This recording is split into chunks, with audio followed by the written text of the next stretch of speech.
कांग्रेस का परिवार हमेशा से ही बाबा साहब आंबेडकर जी को नफरत करता था,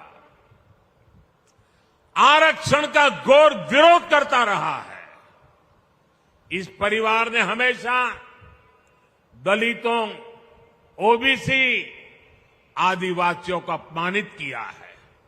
आप याद रखिए, नेहरू जी जब पीएम थे तो उन्होंने आरक्षण का विरोध किया था, राज्यों के मुख्यमंत्रियों को चिट्ठी लिखी थी, सबूत मौजूद है। और इतना ही नहीं, नेहरू जी ने यह भी कहा था कि आरक्षण वाले नौकरी पा जाएंगे तो सरकारी सेवा की क्वालिटी खराब हो जाएगी। ये नेहरू जी के शब्द हैं। नेहरू जी ने ओबीसी आरक्षण के लिए काका साहब कालेलकर का जो कमीशन गठित हुआ था, उसकी रिपोर्ट आई थी।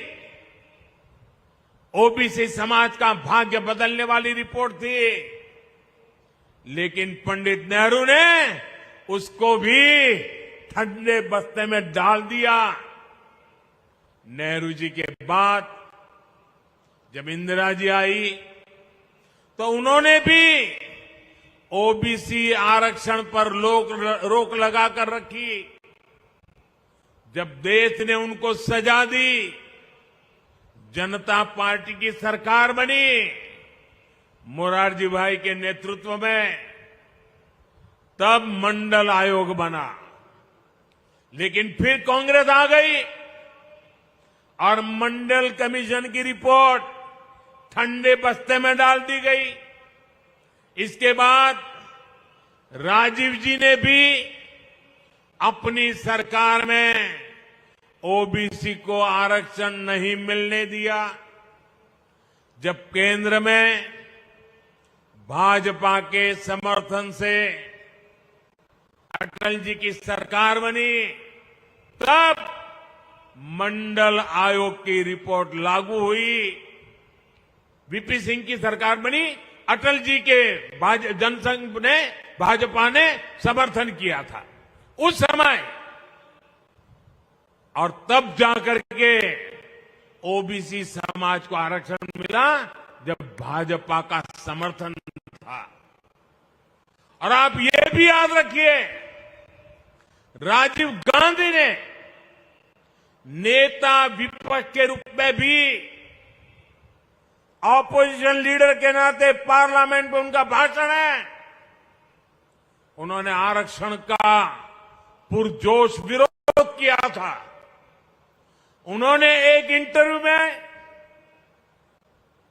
ये शब्द उनके हैं, मैं बताता हूं, उन्होंने एक इंटरव्यू में कहा था, उन्होंने यहां तक कह दिया था, आरक्षण पाने वालों को बुद्धू तक कह दिया था।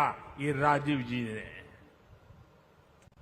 एससी, एसटी, ओबीसी समाज का इससे बड़ा अपमान क्या हो सकता है। अब कांग्रेस का शाही परिवार फिर आरक्षण खत्म करने पर अड़ रहा है। लेकिन मेरी बात कांग्रेस कान खोल करके सुन ले, जब तक मोदी है,